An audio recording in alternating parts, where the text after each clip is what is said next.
12 diena nuėjo į istoriją. 12 buvo tobulas skaičius, harmonijos skaičius. Bet štai išaušo 13 diena. Daugelis jas sieja su velnio skaičiumi. O kodėl? Reikia bijoti 13 dienos ar ne? Pasižiūrėkime. 13 diena nuo krikščionių laikų laikoma velnio. Todėl, kad paskutiniai vakarieniai buvo 13 dalyvių. Jėzus 12 apaštalų, 13 buvo Judas, velnias, ir už tai jisai skaitomas velnio skaičiumi. Kai kurie viešbučiai neturi 13 kambario, kai kurios avialinijos neturi net 13 kėdės, daugelis bijo skaičiaus 13, nenori gyventi 13 name, 13 bute ir panašiai. Bet 13 ir dar penktadienį, siaubas, gal darom iškrovą, gal nedarom jokių receptų, bet pagalvokime, ar verta bijoti. Žinokit, viskas priklauso nuo požiūrio. Vienam maistas skanus, kitam neskanus, vienam moteriškė graži, kitam bjauri, arba vyrukas simpatiškas, arba visai nieko blatno. Mes asmeniškai nebijom skaičiaus 13, o visą laiką stengiamės skristi 13 dieną, nes būna 13 dieną pigiausi bilietai. Taigi, ieškokime visada pozityvo ir šiandien 13 dieną penktadienį pasitikime su gera nuotaika, su smagiu sportu ir su skaniu receptu. Būkite laimingi. Pasirūpinti kūnu svarbu. Noriu, galiu ir judu.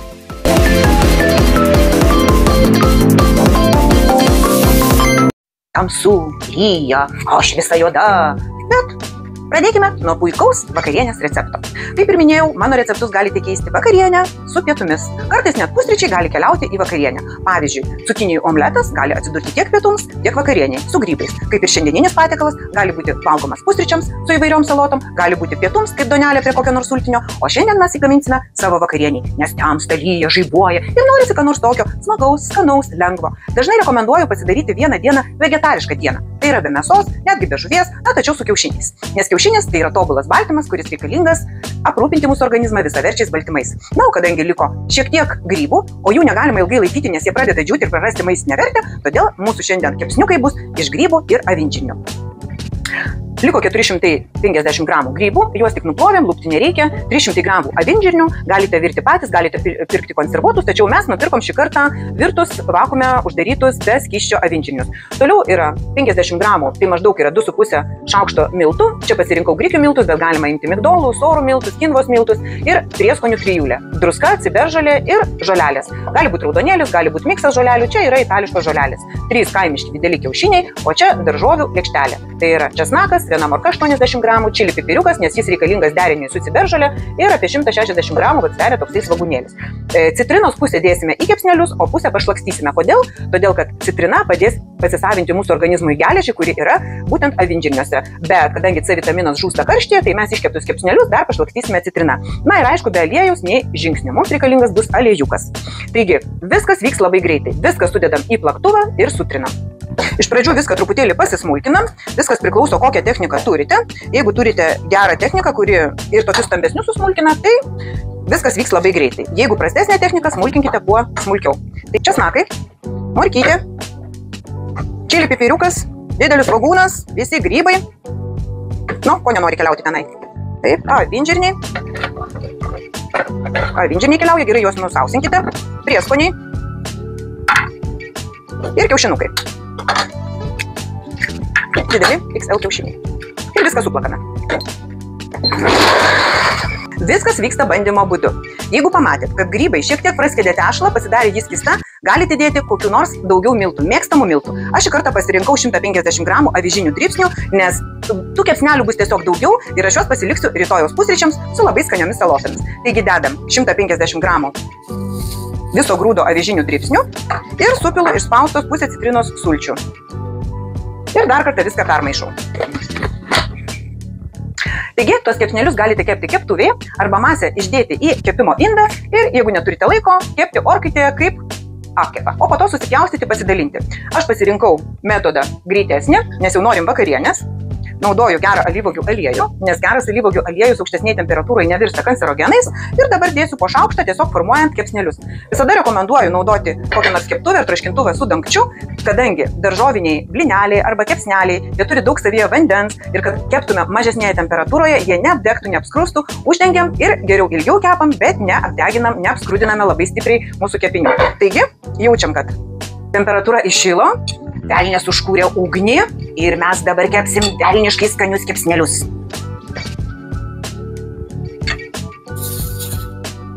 Ach, tie 12 apaštalų, tarp kurių įsimaišė ir Judas, išdavikas, kuris išdavė Jėzų.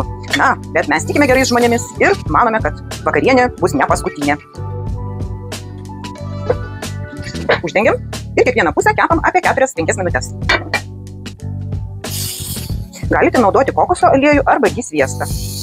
O kol kepa kepsneliai, mes pasidarysim velniškai skanias salotas. Tai yra, švieži agurkėliai bus derinami su raugintais agurkėliais. Prasideda raugintų daržovių sezonas. Taigi sutarkuojam per pusę šviežių agurkėlių ir šviežiai raugtų agurkėlių ir juos beliks pagardinti. Pagardinsim juoduoju balzamiku skaniuoju padažu, kuris suteiks saldžiarūgščio skonio. Šiek tiek patamsins mūsų salotas. Aliejus yra būtinas prie visų salotų. Taigi aliejaus negailim. Nereikės užkandžiauti naktį prie šaldytuvo artintis. Ir aišku, būtinai sezamo sėklų, kurios turi būti baltos su juodu. Taip ir čia imituosim kinietiškų salotų skonį. Štai koks grožis pasidaro mūsų lėkštėje. Beliks atidaryti pragaro vartus. Atsidaro pragaro vartai. Bet skanus pragaro vartai. Na ir dabar įdėsim keletą kepsnelių į šitą nuostabę lėkštę. Ir pamaitinsim ne Judą, bet brangų vyrą. Ir pašlakstysim, kaip sakiau, truputėlį citrinų sultimis. Šiek tiek. Na, o kai užaugs darže krapai arba petražolės, dar atsidurs čia petražolės arba krapai. Taigi, velniška vakarienė per kelias minutes gali atsidurti ir ant jūsų 13 penktadienio stalo.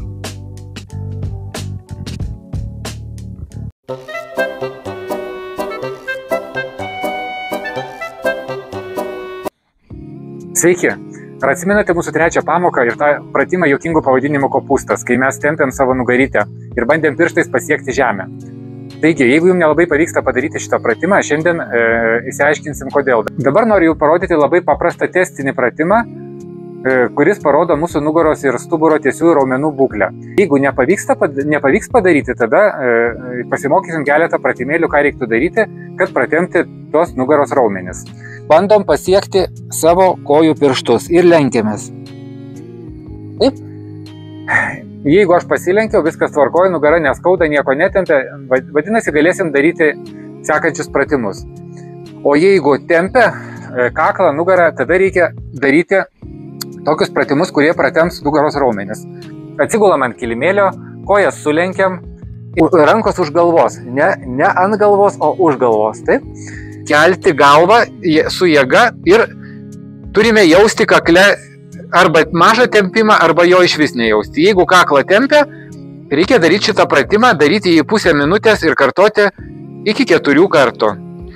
Pirma stadija šio pratimo tai yra kaklo tiesinių raumenų tempimas. Taip, mūsų pečiai guli ant žemės ir nugara visa guli ant žemės, o tempiasi tik tai kaklas. Tai čia yra pirma stadija. Ir jeigu mūsų kaklas yra kaklo raumenis yra sukietėję, tai tą pratimą turime kartoti 4 kartus po 30 sekundžių. Jeigu darant šitą pratimą tempia žemiau tarp menčių, vadinasi, mūsų nugaros raumenis yra sukietėję ir juos taip pat reikia pratempti. Tad antra stadija, turim pakilti nuo žemės labiau ir tempti viršutinės krūtinės dalies stuburo tiesiosius raumenis. Tuo pačiu įsijungia ir pilvo presas. Pakylam ir laikom 30 sekundžių. Ir trečia stadija, kai pratempsim šios raumenis, turim pakilti dar labiau ir tempti stuburo vidurinės dalies tiesiosius raumenis. Taip pat 30 sekundžių. Čia yra sunkiau. Kuomet jau galėsime padaryti pilnai visus 3 etapus, tai reikš, kad mūsų nugaros tiesieji raumenys yra ištempti ir galime toliau keliauti prie stipresnių pratimų pilvo presui ir nugarai stiprinti. Nepamirškite, kad kasdieną mes turime nueiti 6000 žingsnių ir padaryti kardio pratimus.